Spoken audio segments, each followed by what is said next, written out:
estudiando la Edad Moderna, que se inicia en el siglo XV. Para la mayoría de los historiadores, para la historia tradicional, comienza con la caída de la ciudad de Constantinopla en manos del Imperio Turco en 1453. Constantinopla era la antigua capital del Imperio Romano de Oriente, que es vencida por los turcos en ese año. Pero como ese hecho es un hecho de la historia europea, hace tiempo que los historiadores también dicen que la Edad Moderna comienza con un hecho que tiene que ver con América. El descubrimiento, entre comillas, por parte de los europeos. ¿Por qué digo descubrimiento entre comillas? Porque para los americanos, América ya existía.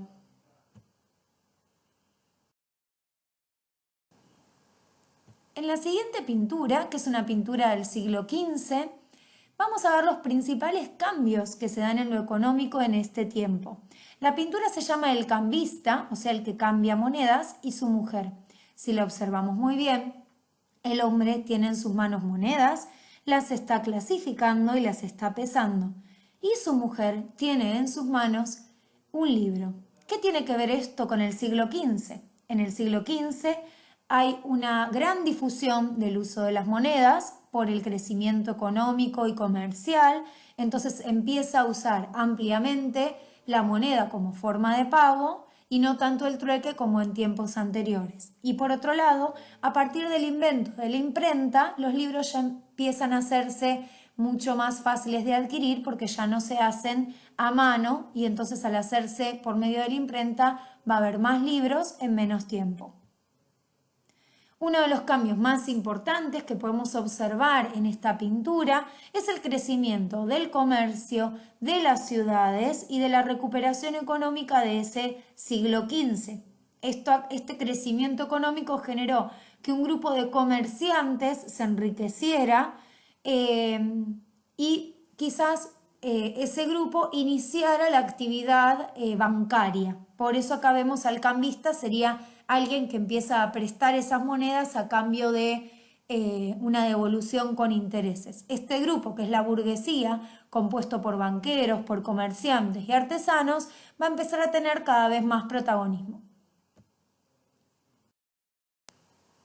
¿Por qué hablamos de una recuperación económica en el siglo XV? O sea, ya en el año 1400 Europa está recuperada económicamente después de un siglo de crisis como fue el siglo XIV. Después de la crisis abundaban las tierras. ¿Por qué? Porque habían quedado deshabitadas. ¿Por qué habían quedado deshabitadas? Porque había menos población. Hubo menos población por el hambre y las pestes del siglo XIV, como la peste negra. Entonces, si muchas tierras quedaron sin gente, deshabitadas, y va a haber menos personas que trabajen esas tierras, como consecuencia vamos a tener que de a poco se van a volver a poblar las zonas más fértiles. Se van a aprovechar esas zonas más fértiles y además las tierras se volvieron fértiles porque después de un siglo de crisis se las dejó descansar. Eso va a llevar a una mejora en la agricultura, por lo tanto vamos a tener un aumento de la producción, o sea, de los alimentos. Y si hay muchos alimentos y hay un sobrante de esos alimentos, se desarrolla con mucha más fuerza que en los siglos anteriores el comercio en las ciudades. Esto genera el crecimiento de la circulación y el uso de la moneda. En este mapa con dibujos observamos el crecimiento de ese comercio.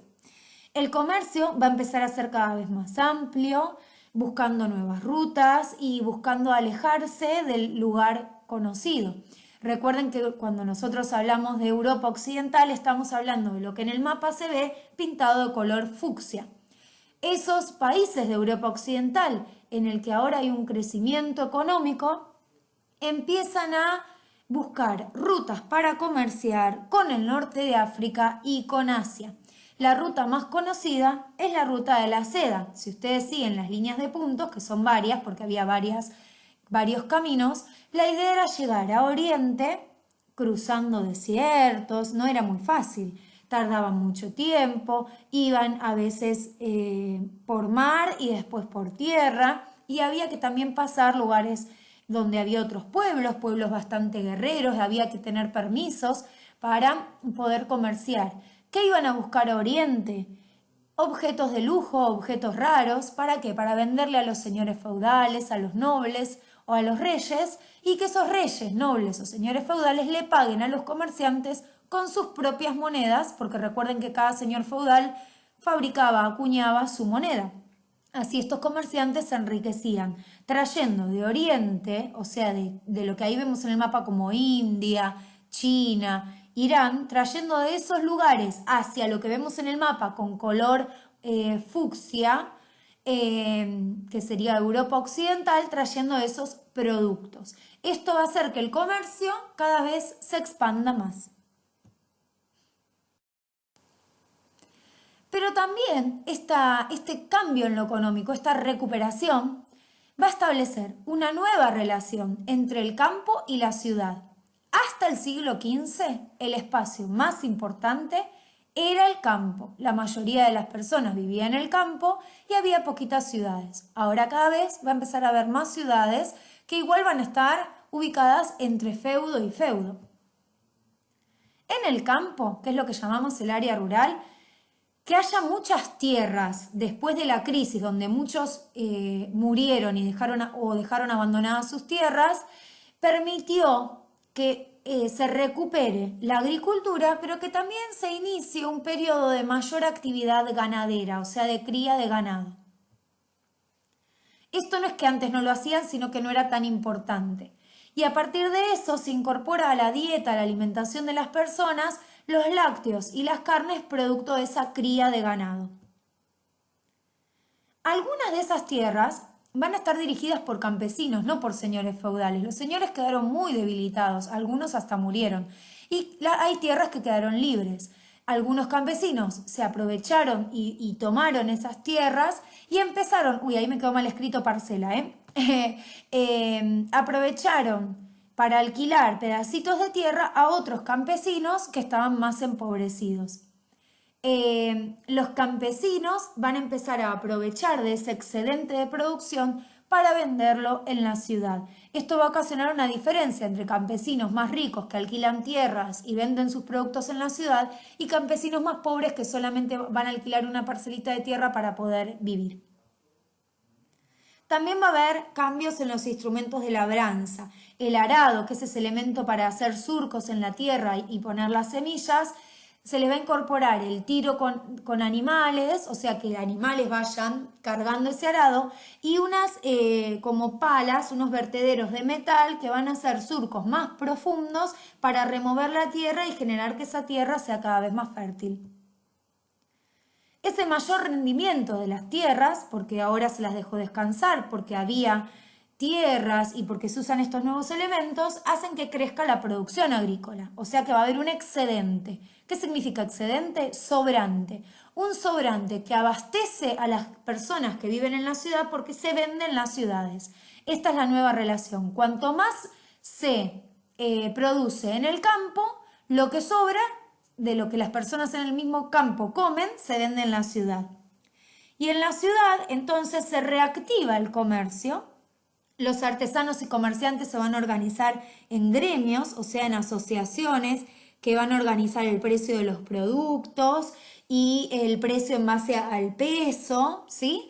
Y también van a vivir en las ciudades mercaderes, o sea, comerciantes que van a ir de un lugar al otro buscando nuevas rutas. Algunos de esos comerciantes van a abrir sucursales de sus negocios en distintas ciudades, principalmente en ciudades donde haya puertos, porque los puertos van a ser muy importantes para conectar ciudades por medio de barcos. Y además se hizo muy habitual el uso de la moneda. Y para no andar trasladando tantas monedas de oro y de plata, porque siempre hubo en los caminos ladrones que robaran mercadería y monedas, se empezó a usar el papel moneda. ¿Qué significaba el papel moneda? Un papel que decía que ese papel valía tantas monedas. Entonces no trasladaban tantas monedas. Ese es el origen del billete. También se va a extender la actividad de los bancos. Los bancos habían surgido ya en el siglo XII, XIII, antes de la crisis del siglo XIV, pero ahora se van a extender mucho más. En las ciudades, el comerciante que tiene más monedas y que se enriquece va a poner un banquito, va a pesar las monedas y va a dar préstamos para cobrar con interés. Y así van a ganar. Acá vemos los instrumentos de innovación para la tarea de agricultura. Recordemos que si en el campo se produce más, crece lo que también se vende en la ciudad. En la ciudad se vende lo que se produce en el campo. Ahí vemos el arado con vertedera de metal, o sea que es la que va a ir excavando en la tierra formando surcos, y en la otra imagen vemos el arado tirado por animales. También dijimos que las relaciones entre señores y campesinos van a cambiar después de la crisis. Los señores quedaron muy debilitados, no tienen campesinos que trabajen para ellos y entonces van a ofrecer que el campesino pague un pequeño alquiler de la tierra muy barato para que el señor por lo menos pueda tener un ingreso. Pero los campesinos que alquilan, arrendar es alquilar ese pedacito de tierra, esta vez, a diferencia de los siglos anteriores, se van a quedar con la mayor parte de lo que producen para venderlo en la ciudad. O sea que la relación va a ser un poquito más libre. No van a estar tan atados a esos señores feudales, porque esos señores perdieron autoridad después de la crisis del siglo XIV, ya que los campesinos no podían pagar tributo, estaban en una situación de enfermedades, de crisis total, y entonces la autoridad de los señores se debilitó. Y entonces va a surgir la diferencia entre campesinos ricos, que son los que quizás se hayan adueñado de las tierras y se las alquilen a otros o se dediquen a vender esos productos en las ciudades, y campesinos más pobres que no van a tener estos beneficios. Por último, recordarles que todos estos cambios económicos, este crecimiento económico, va a generar una expansión del comercio y la búsqueda de nuevas rutas, que va a originar que con el tiempo, hacia finales del siglo XV, los europeos conozcan a un continente que para ellos es nuevo, que es el continente americano. Eso lo veremos en próximos videos. Si algo no entendieron, por favor, me mandan un mensajito, me preguntan. Hasta la próxima.